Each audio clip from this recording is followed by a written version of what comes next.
Listo. Vamos a ir a 2 de Pedro, capítulo 1, por favor.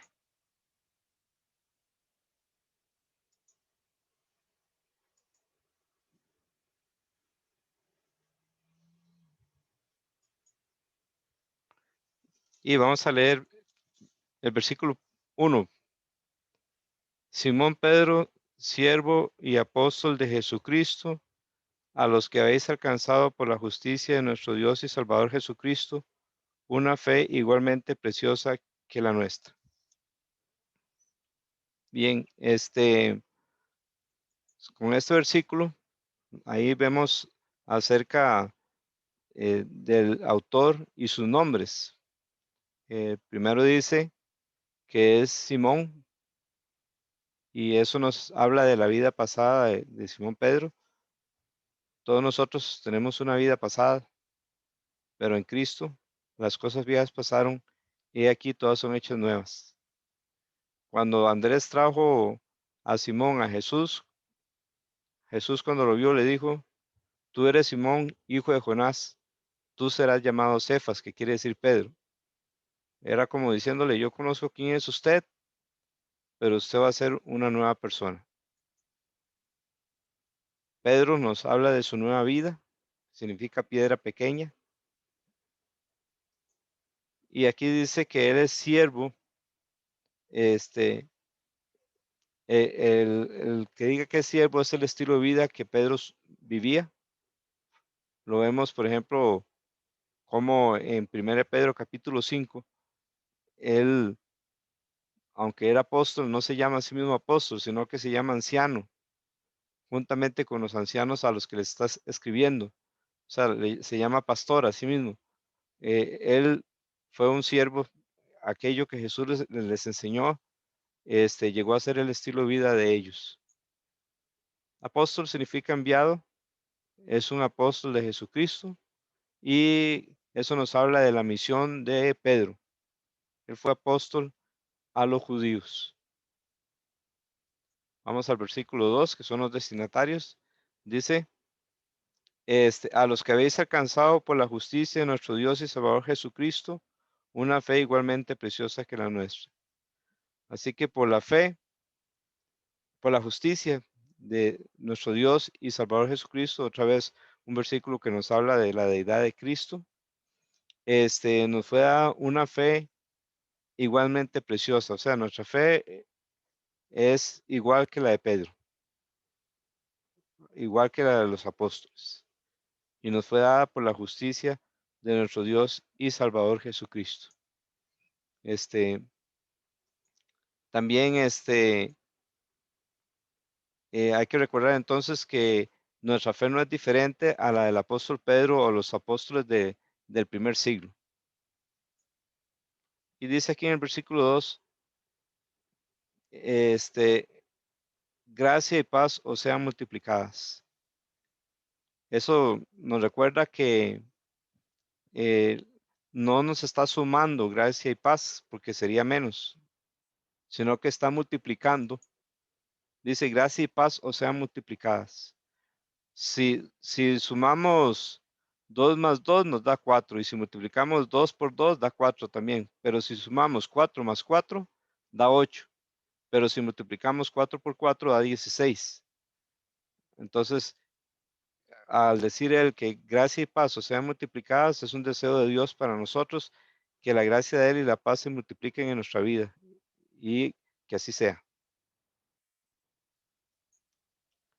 Sigue diciendo en el versículo 3: como todas las cosas que pertenecen a la vida y a la piedad nos han sido dadas por su divino poder, mediante el conocimiento de aquel que nos llamó por su gloria y excelencia. ¿Ok? Todas las cosas que pertenecen a la vida y a la piedad. Amén. Dice que nos ha sido dadas, Dios nos la dio, ¿cómo? Por su divino poder. Y dice ahí en el versículo 3, mediante el conocimiento de aquel que nos llamó por su gloria y excelencia. Don Johnny, disculpen, ¿qué versículo están? Estamos en 2 de Pedro capítulo 1. Ahora ya vamos, Gracias. con mucho gusto. Ahora vamos por el versículo 4. Vamos para el versículo 4. Por medio de estas cosas, dice, por medio de las cuales nos ha dado preciosas y grandísimas promesas. Por medio de esas cosas, vamos a ver cuáles, bueno, estas cosas son la salvación. Dice, nos ha dado preciosas y grandísimas promesas para que por medio de ellas llegaseis a ser participantes de la naturaleza divina. Dios nos adoptó y al adoptarnos nos Y al dio, adoptarnos, nos dio eh, su naturaleza. Por eso cuando dice que en Tito capítulo 3 nos dice, mm, dice, nos salvó no por obras de justicia que nosotros hubiéramos hecho, sino por su misericordia, por medio de la regeneración. Y eso es que Dios nos pone sus genes en nosotros, ¿verdad?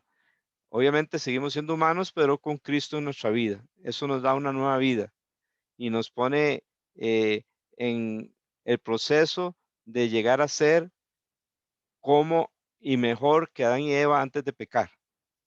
Porque Adán y Eva antes de pecar podían pecar, mientras que nosotros, cuando ya Cristo venga por nosotros, además de completar la obra en nosotros, ya nosotros no vamos a querer ni vamos a pecar y vamos a tener un cuerpo incorruptible. Entonces somos participantes de la naturaleza divina. De esta forma, Dios haciendo una nueva vida en nosotros, dice, habiendo huido de la corrupción que hay en el mundo está corrompido.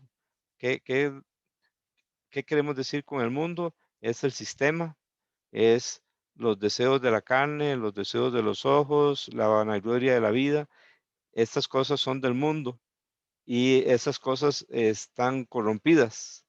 Y cuando venimos a Cristo, huimos de esas cosas, huimos de esa corrupción. Esa corrupción es a causa de la concupiscencia y la concupiscencia es la naturaleza pecaminosa en cada ser humano. Todo ser humano tiene esa naturaleza pecaminosa desde que Adán y Eva pecaron. Por eso nos dice la Biblia en Génesis 5.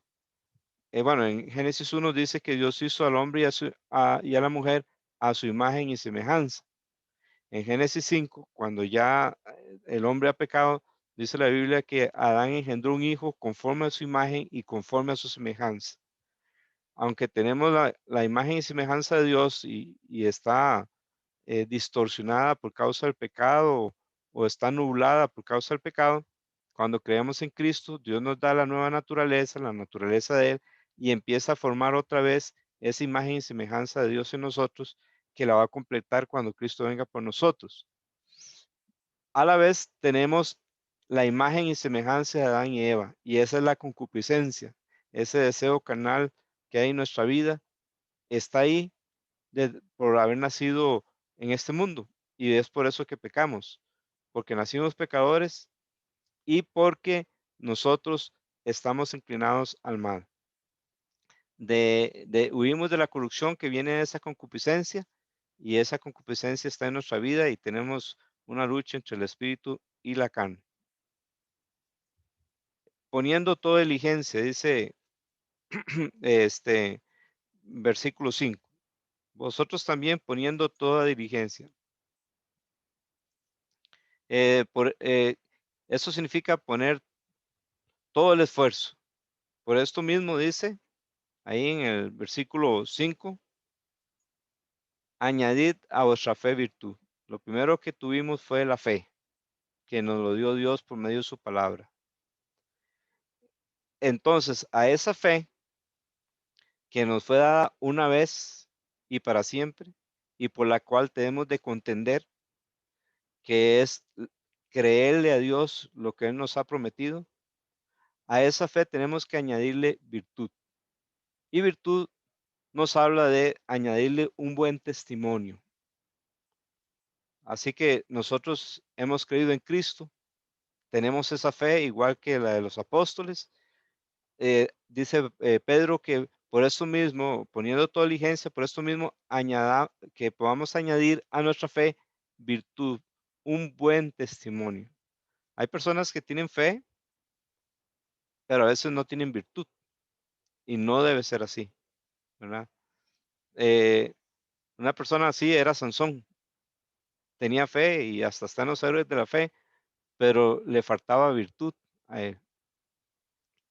Aquí el plan la- es cosas para no caer. Entonces, ¿cómo hago yo para no caer? Bueno, primero conocer al Señor, tener esa fe y a esa fe tengo que añadirle un buen testimonio. ¿Cuál es mi testimonio? ¿Cuál es su testimonio? Obviamente tenemos que cambiar. Cada día vemos al pasado y vemos, mira, qué mal, ¿por qué hice esto? Por qué no hice esto? ¿O por qué hice esto así? Bueno, estamos en un proceso de cambio por día, ¿verdad? Cada momento. Y a veces el cambio no se ve ya, pero se ve a través de los meses y los años.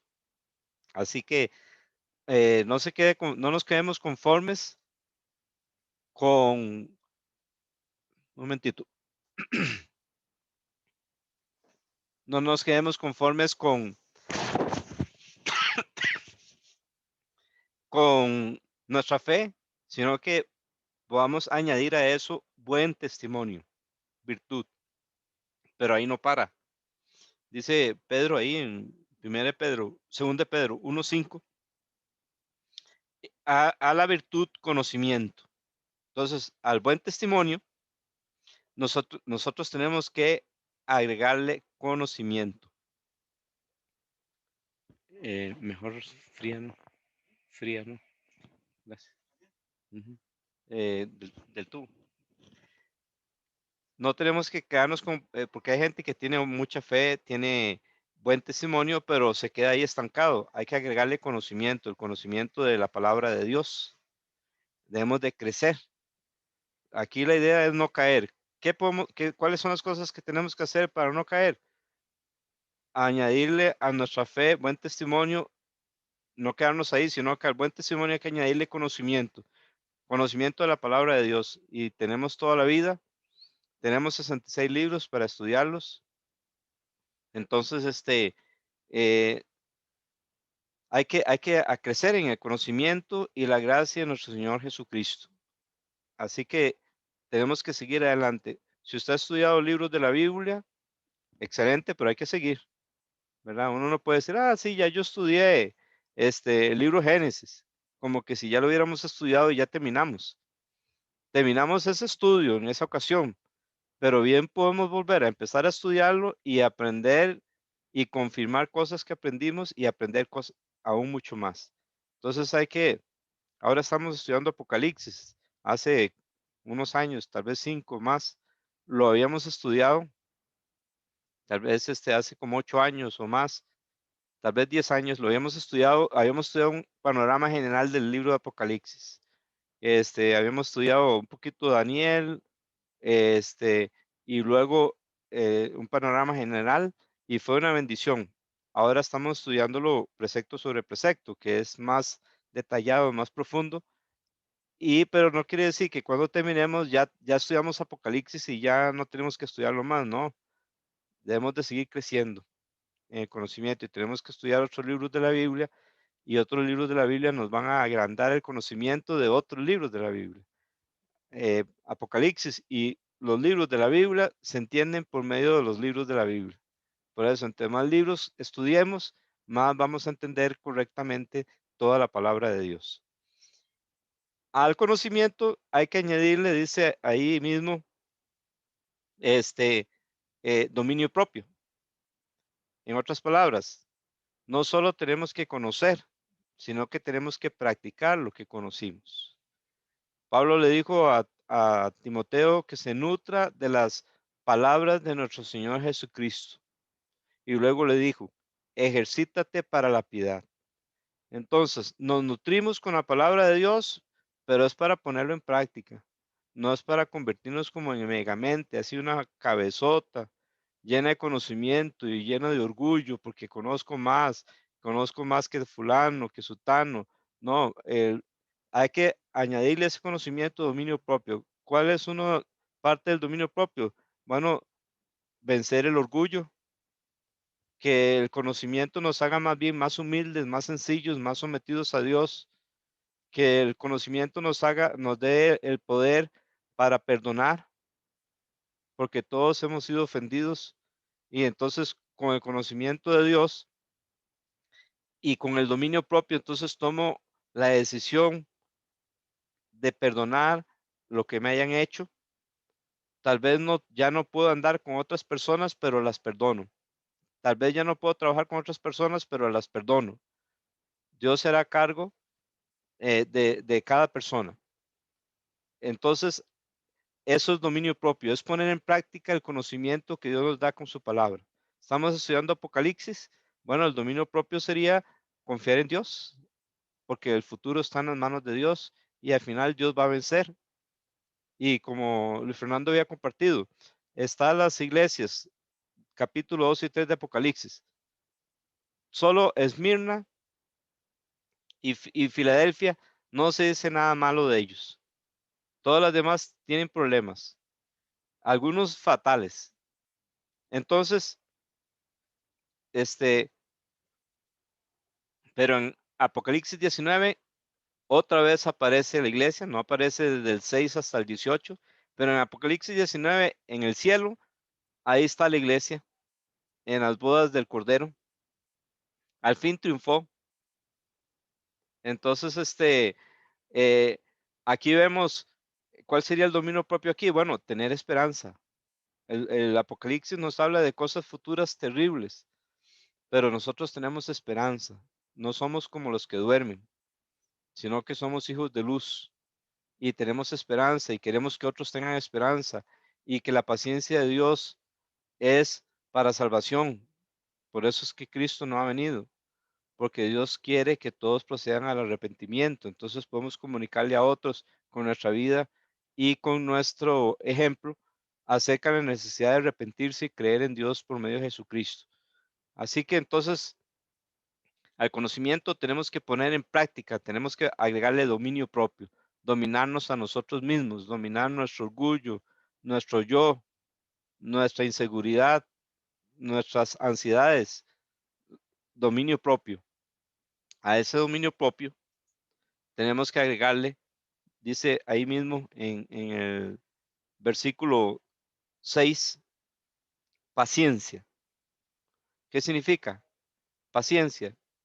Recuerde que paciencia está compuesta por dos palabras y esas palabras son esperar correctamente, como decía David, pacientemente esperé a Jehová y él me oyó. Y la otra palabra es perseverar. Esas dos cosas es paciencia. Es esperar correctamente y perseverar. Así que el que nosotros pongamos en práctica la palabra de Dios hoy no quiere decir que ya lo hicimos para toda la vida. No, hay que seguirlo haciendo mañana, pasado mañana, el otro día. O sea, hay que agregarle perseverancia, ¿verdad? Seguir en eso, seguir constante, seguir creciendo, no quedarnos estancados. No nos quedemos estancados pensando en las cosas buenas que hicimos en el pasado. Qué bueno que hicimos esas cosas, pero hay que perseverar, hay que crecer. Así que no solo debo poner en práctica hoy la palabra de Dios, sino que debo perseverar en eso, seguir en eso hasta el final. Además, dice que a la paciencia debo agregarle piedad. Esto está en el versículo 6, y piedad es temor de Dios. A esa perseverancia yo debo agregarle el temor a Dios, el reverenciar a Dios, el temer su palabra. Además, en el versículo 7 dice, a la piedad afecto fraternal. Hay personas que son muy piadosas, pero les cuesta amar. Es increíble, ¿verdad? Hay gente que es muy fiel y quiere ser muy fiel a Dios y a veces por eso mismo les cuesta tener afecto fraternal porque ven las imperfecciones de otras personas. Más de una vez pasa eso. Hay personas piadosas que no soportan a nadie y la razón que no lo soporta es porque las personas tienen errores y como tienen errores, entonces el piadoso piensa, es que no debe ser así, y es cierto, pero por eso hay que añadirle a la piedad afecto fraternal, que significa amor entre hermanos. Usted me dirá, yo amo a los hermanos, yo amo a los hermanos de la iglesia. Excelente, pero dígaselos, digámoselo, no lo dejemos guardado. A la piedad hay que agregarle afecto fraternal. Cuando una persona es piadosa, y además tiene amor entre hermanos, es una persona como completa. Todos nosotros somos completos en Cristo, pero una persona así vive como lo es, completo. Una persona que ha madurado. Pero uno dirá, "Ah, hasta ahí, ya, pedirse más que esto". No, Pedro pide algo más, que podamos añadir también al afecto fraternal, amor. Así que afecto fraternal es amor entre hermanos, pero el amor también es entre hermanos, pero también es al enemigo, ¿verdad? Cristo nos dijo, amad a vuestros enemigos. Ya estos más todavía. No solo tengo que amar a los hermanos, sino que tenemos que amar a todas las personas. Al afecto fraternal tenemos que agregarle amor. Estas cosas, dice Pedro, que debemos de añadir, dice ahí en el versículo 8, nos dice el fruto de estas cosas, porque si estas cosas están en vosotros y abundan, dice, no os dejarán estar ociosos y sin fruto en cuanto al conocimiento de nuestro Señor Jesucristo. No nos dejarán estar perezosos ni sin fruto en el conocimiento de nuestro Señor Jesucristo. Nuestro conocimiento en el Señor Jesucristo debe dar frutos. El conocerle a Él debe hacernos más semejantes a Él. Aprended de mí, dijo Jesús en Mateo capítulo 11, que soy humilde y manso de corazón, y hallaréis descanso para vuestras almas, porque mi yugo es fácil y ligera mi carga. Así que no estar ociosos en cuanto al conocimiento de Cristo significa no ser perezosos en cuanto al conocimiento de Cristo, sino que el conocimiento de Cristo nos transforme. Esa es la verdadera sabiduría de Dios cuando nuestra vida es transformada.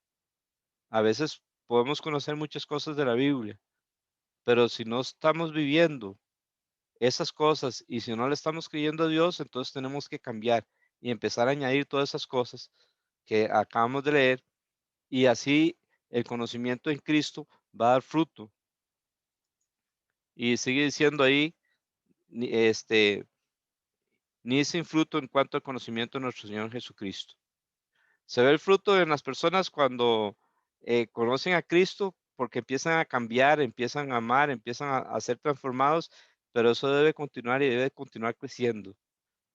Ninguno podemos decir, ya yo estoy bien, bueno, ya conozco bastante la Biblia y ya estoy bastante bien. El que cree estar firme, mire que no caiga.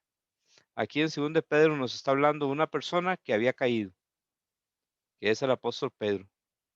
Y por eso él quiere que nosotros no caigamos y nos da las herramientas para que a nosotros no nos pase lo mismo.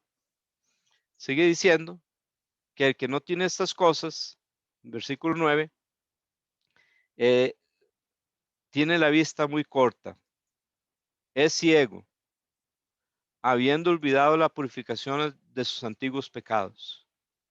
Así que si no tenemos esas cosas que hablamos, la fe, la virtud, el dominio propio, el conocimiento, el dominio propio, la perseverancia, la piedad, el afecto fraternal, el amor, si no tenemos esas cosas, tendríamos la vista muy corta, es ciego, habiendo olvidado la purificación de sus antiguos pecados pasados. Por eso nos dice en el versículo 10 y 11, por lo cual, hermanos, tanto más procurad hacer firme vuestra vocación y elección, porque haciendo estas cosas no caeréis jamás.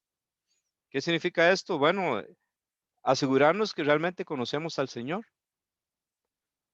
saber que realmente hemos creído que Cristo murió en nuestro lugar, que fue sepultado, que resucitó, y decirle, Dios, yo soy tuyo.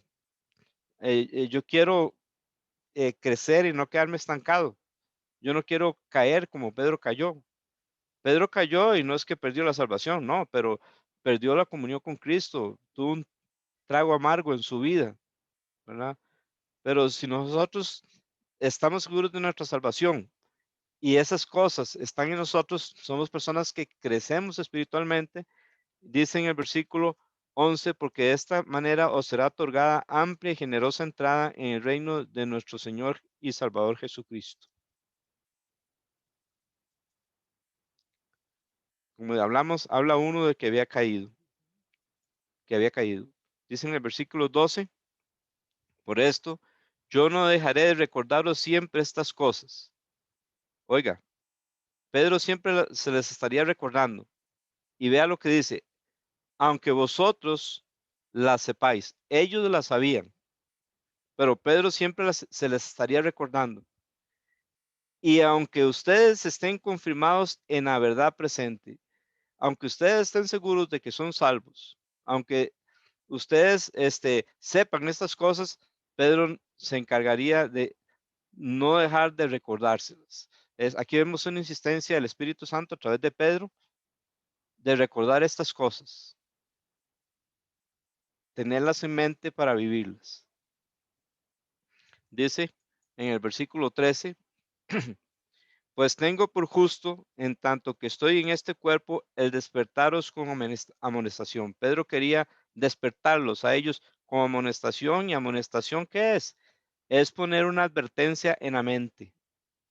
Eso es amonestación.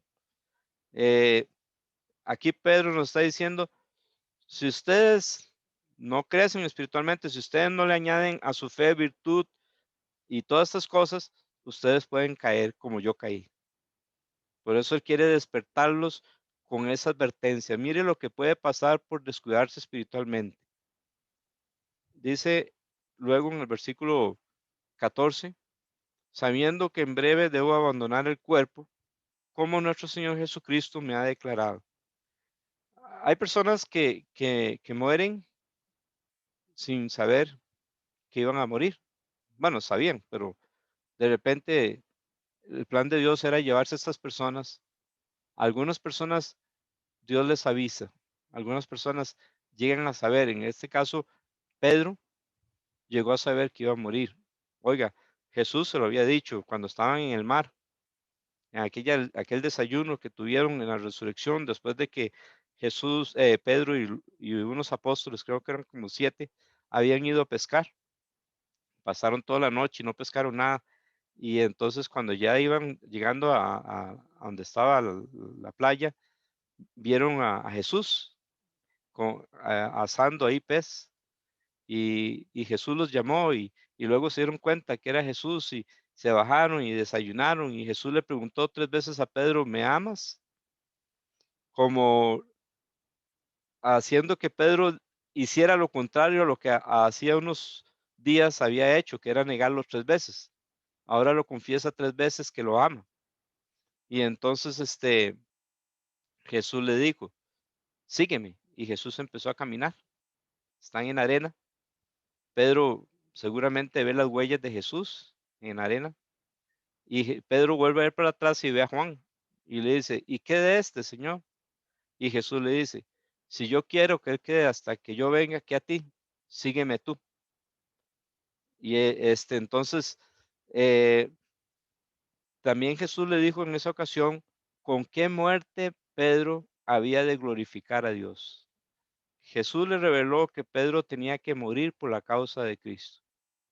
Algunos piensan que Pedro tuvo una muerte dura. Primero dicen que le crucificaron a la esposa y después le crucificaron a él, pero cuando lo crucificaron, dicen que él dijo que no se sentía digno de morir como Jesús y que por lo tanto pusieran al revés la cruz. Y así fue como Pedro murió. Jesús se lo reveló que Pedro iba a morir.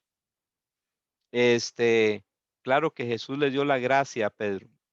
Las huellas se veían en la arena. Jesús iba adelante, ya Jesús había muerto.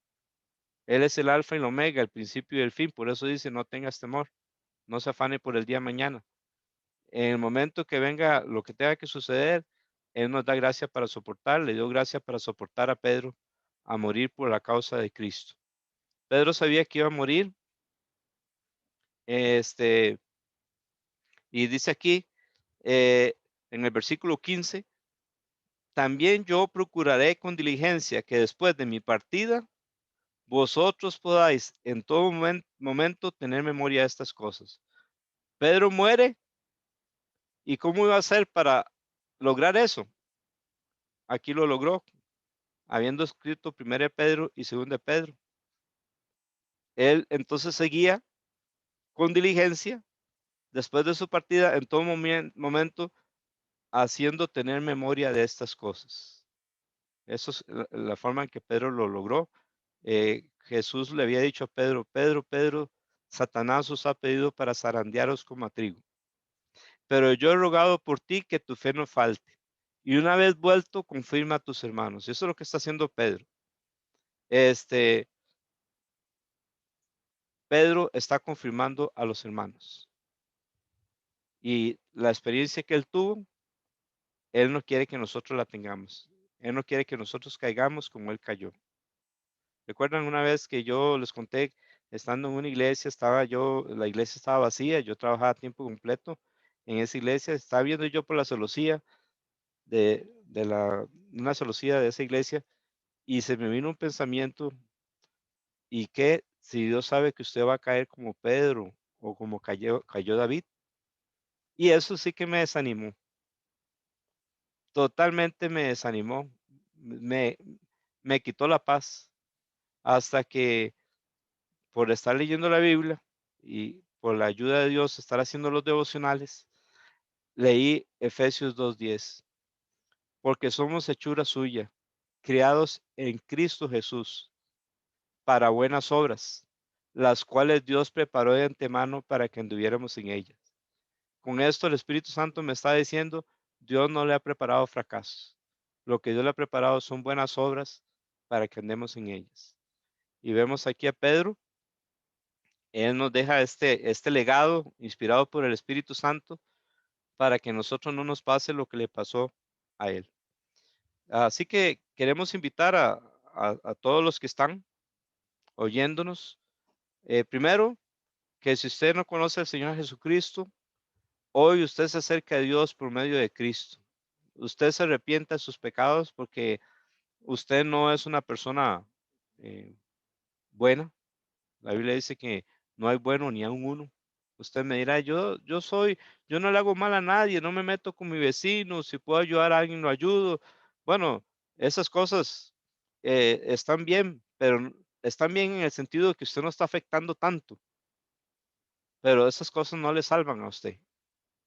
Esas cosas, dice la Biblia que no es por obras para que nadie se gloríe. Usted es una persona que nació pecadora por Adán y Eva, y usted ha pecado, ha quebrantado la ley de Dios, y por eso la ira de Dios está sobre usted. Aún así, Dios le ama y dio a Jesús para que usted se arrepintiera y creyera en Él y recibiera el perdón de pecados por medio de la muerte de Cristo, por medio de la sepultura y resurrección de Cristo, usted fuera justificado. Una vez que usted cree en Cristo, usted le pide a Cristo que venga a su vida y que sea su Salvador y Señor. Entonces, a esa fe usted tiene que añadirle un buen testimonio. A ese buen testimonio tiene que añadirle conocimiento. A ese conocimiento tiene que añadirle dominio propio. A ese dominio propio, paciencia, perseverancia. A esa perseverancia, piedad. A esa piedad, afecto fraternal. Y a ese afecto fraternal, amor. Vamos a orar. Gracias, Señor, te damos por tu palabra. Te ruego que, los que le hemos escuchado y los que lo van a escuchar podamos ponerla en práctica, que los que no te conocen puedan conocerte y los que te conocemos, Señor, podamos ver este mensaje de insistencia de parte de tu Santo Espíritu a través de Pedro para que nosotros nos cuidemos y podamos crecer y no nos quedemos estancados. Y si nos hemos quedado estancados, ayúdanos a reconocerlo, a confesar nuestros pecados, a que tú nos perdones y a que nosotros podamos avanzar en nuestra vida contigo. Gracias, en el nombre de Jesús. Amén. Bueno, hermanos, Dios me les bendiga. Les recuerdo que mañana tenemos oración de 4 a 6:50. Enviemos las peticiones al chat de la iglesia y al chat de ¿cómo se llama? Del estudio. Aunque sean las mismas peticiones, tienen que enviarlas otra vez para que oremos. De 4 a 6:50 y a partir de las 7 de la noche, cada uno ora en su casa por estas peticiones. El miércoles tenemos el estudio bíblico, el devocional y oración, si Dios lo permite. Y el jueves tenemos la lección 8 de Apocalipsis, ¿verdad? Hagamos la tarea todos juntos, cada uno en su casa, perdón. Y el jueves a las 7:45 nos reunimos para tener la discusión de la lección 8 del libro Apocalipsis, tomo 2. Y el domingo otra vez a las 11, la clase de Venciendo los Temores, la clase de los niños y la predicación. Dios les bendiga a todos grandemente. Nos vemos. Muchas bendiciones. Sigamos orando por los enfermos y por provisión. Muchas bendiciones. Amén. Gracias, don Amén. Leo. Mucho gusto. Amén.